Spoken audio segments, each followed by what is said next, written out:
有老公，佢又有老婆，點樣負責啊？係咁，大家評下你啫。我而家評你啦，嗱，佢有老婆，你有老公，你要佢點負責啊？你係咪想咧？你而家離婚就跟佢，佢就同佢老婆離婚，你哋兩個一雙一對啊？跟住咧，你又做燒鴨嘅時候婆，係咪啊？唔係啊，咁佢一人7個意見啊嘛。咁我而家咪俾意見你咯。我唔想離婚噶嘛。係啦，我而家咪俾意見，我問完之後我就俾意見你噶啦。我話你咧，而家咧1、2、3翻落去，繼續同你老公過生活。你唔好再走去追佢600蚊啦。你再追佢600蚊啫咧，穿咗煲咧，你嗰頭家就冇噶啦。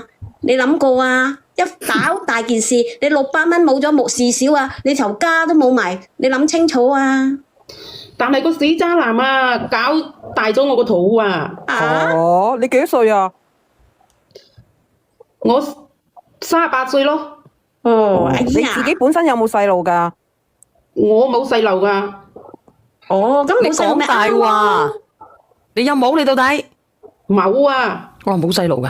唉，冇咪啱咯。你點樣識到佢㗎？唔係，我想問咧，你同你老公咧結咗婚幾多年啊？我同我老公啱結婚2年咋嘛？哦，你咁遲先結婚嘅？係啊。咁你又翻去同你老公講啦，你話我而家有咗 BB 啦，你老公就會好開心噶啦。咁你就繼續同你老公過生活就得啦。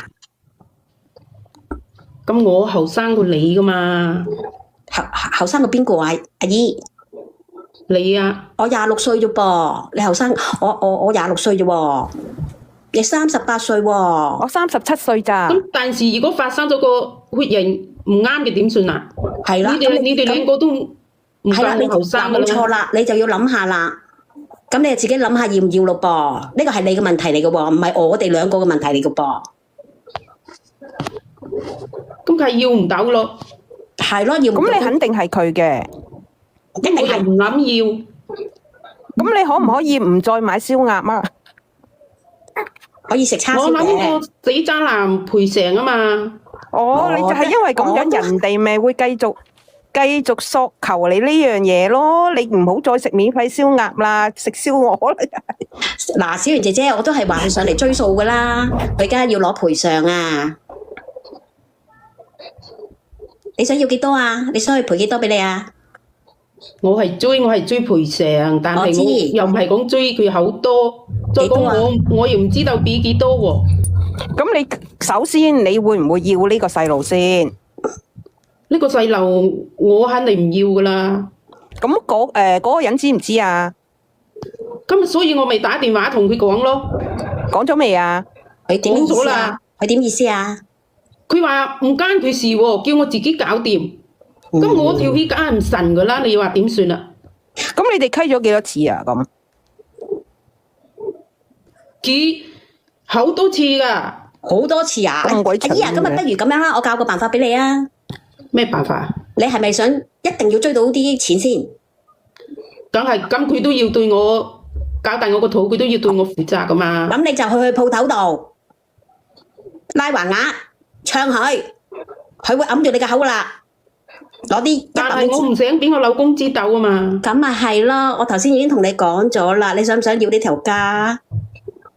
我呢頭家我梗係要，但係我個蘇蝦佢搞大咗我個肚，咁我而家又唔俾錢佢都要你負，責噶。我而家又唔俾錢你，咁你想點啊？喂，小圓姐姐，我係，都係話你噶啦，都係上嚟追數又係我啦啊。！你係邊個啊？所以我咪想問下直播間嘅人咯。我想問個問題啊！哦，你講啊，係咪中山嗰個啊？我唔知。我想問下個姐姐咧，嗰半條咧係點樣篤入去嘅？我點知啊？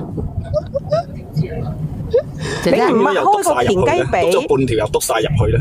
你唔擘開個田雞髀，人哋點樣篤嗰半條落去啊？我學俾你，係咯，嗰下邊嗰個哥哥，點下邊嗰個哥哥，我就唔明啦。下邊嗰個哥哥，我學俾你聽啊！嗱，咁而家我半頭啊，佢搞大咗我個肚冇啦，阿局，你話佢應該冇啦咁你幾多啊？自願俾人吉入去，佢點會搞大你個肚咧？